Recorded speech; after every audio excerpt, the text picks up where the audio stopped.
علی امین گنڈاپور اور علیمہ خان وغیرہ بشرا be be کی گڈ بکس میں نہیں ہے۔ تحریک انصاف کو بلاول بھٹو کی آفر کو قبول کرنا چاہیے۔ دیکھو بات سنو، یہ ملک نہیں ہے، منڈی ہے۔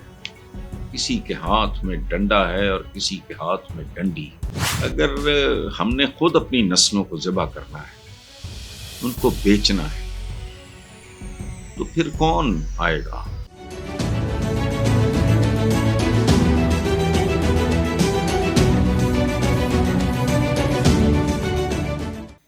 امریکن کانگریس کے رکن جو ولسن اور ڈیموکریٹ پارٹی کے رکن ایک اور رکن جمی پینیٹا نے پیر کے روز پاکستان ڈیموکریسی ایکٹ کے نام سے ایک بل پیش کیا ہے، جس میں عمران خان کی رہائی کا مطالبہ کیا گیا ہے۔ اس بل کو محکمہ خارجہ امور اور عدلیہ کمیٹیوں کو بھی بھیجا گیا ہے۔ اس بل میں کہا گیا ہے کہ اگر پاکستان نے انسانی حقوق کی صورتحال کو بہتر بنانے کے لیے اقدامات نہیں کیے تو پابندیاں 180 دن کے اندر عائد کر دی جائیں گی۔ اس بل میں U S global human rights accountability act وغیرہ کو استعمال کرنے کی کوشش کی گئی ہے، جو امریکہ کو انسانی حقوق کی خلاف ورزیاں کرنے والے افراد کو ویزاز اور داخلے سے انکار کرنے کی اجازت دیتا ہے۔ جو ولسن نے خبر رساں ایجنسی دی ہل کو بتایا کہ عمران خان واضح طور پہ ایک سیاسی قیدی ہے۔ ولسن نے مزید کہا کہ انہوں نے یعنی جو ولسن نے صدر ٹرمپ کو ایک خط لکھا ہے، جس میں ان پہ زور دیا گیا ہے کہ وہ پاکستان کی فوجی قیادت پہ یہ ویزا پابندی کے ذریعے جمہوریت کی بحالی وغیرہ۔ اب میرا کنسرن صرف ایک ہے کہ ایک ایسے نیگیٹو کام کے لیے ہمیں پک کیا گیا ہے۔ ابھی تو میں نے تنخواہوں کا بتایا، یہ عوامی نمائندے، ان میں عوام والی کو بات ہے۔ یہ آدم خور، میری ایک کتاب کا عنوان ہے آدم خور نظام کا نوحہ، اس کے کئی ایڈیشنز چھپ چکے ہیں۔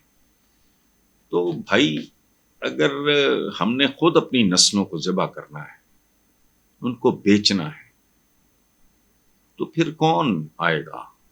کون سنبھالے گا اس کو؟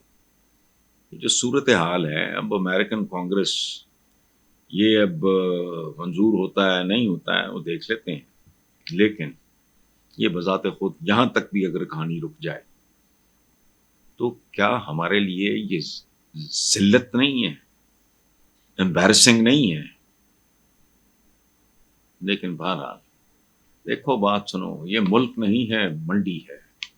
کسی کے ہاتھ میں ڈنڈا ہے اور کسی کے ہاتھ میں ڈنڈی ہے۔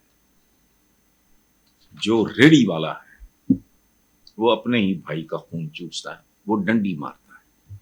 جن کے پاس طاقت ہے وہ ڈنڈا مارتے ہیں۔ اب ڈنڈی اور ڈنڈے کے درمیان اس ملک کا مستقبل ہچکولے کھا رہا ہے۔ ہم تو شیئر کر سکتے ہیں یا تھوڑا بہت تبصرہ کر سکتے ہیں۔ اچھا، آخری بات کر لیتے ہیں، اور پھر وہی رونا ہی ہے۔ شیر افضل مروت نے کہا کہ پی ٹی آئی کو قومی سلامتی پارلیمانی کمیٹی میں جانا چاہیے تھا۔ اجلاس میں نہ جانے کا فیصلہ غیر منتخب لوگوں کا تھا۔ ہمیں مصالحت کا راستہ اختیار کرنا ہوگا۔ یہ سنت ہے، غلط نہیں کہہ رہا شیر افضل مروت۔ پھر اس نے کہا کہ تحریک انصاف کو بلاول بھٹو کی آفر کو قبول کرنا چاہیے۔ بلاول بھٹو نے فیز 7 کا موقع فراہم کیا ہے۔ فیز 7 کا مجھے اردو ترجمہ نہیں آ رہا۔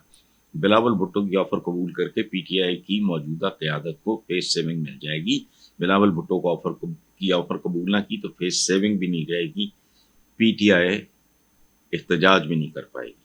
اچھا، آگے انہوں نے کہا کہ پی ٹی آئی کے احتجاج کے حوالے سے علی امین کا سیاسی کردار نہیں رہا۔ پی ٹی آئی میں ایسا کوئی نہیں جو احتجاج کے لیے لوگوں کو نکال سکے۔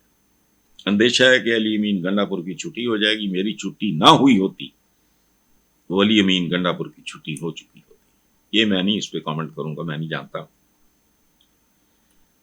آخر پہ وہ کہتے ہیں کہ مجھے نکالنے کی وجہ سے علی امین گنڈاپور کو تھوڑا سا وقت مل گیا۔ علی امین گنڈاپور، علیمہ خان، علی امین گنڈاپور اور علیمہ خان وغیرہ بشرا بی بی کی گڈ بکس میں نہیں ہے، میں بھی نہیں تھا۔ اب دیکھی جا مولا دے رہا۔ Leader decision making.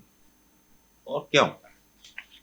میری بھی 2 ٹانگیں ہیں، آپ کی بھی 2 ٹانگیں ہیں، 2 آنکھیں ہیں، 2 ہاتھ ہیں، وہی دل، کلیجہ، پھیپھڑے، میدا، فلانا. کیا ہے؟ لیڈر کون ہوتا ہے؟ جو دور تک دیکھ سکتا ہے. اور میں نے کہا نا، یہ ہمارے آقا کی سنت بھی کتابوں میں لکھا ہے. میں کتابوں کا حوالہ دے رہا ہوں. صلح حدیبیہ پہ جتنے صحابہ تھے سوائے حضرت بلال کے، یہ میں نے کتابوں میں پڑھا، وہ ناخوش تھے.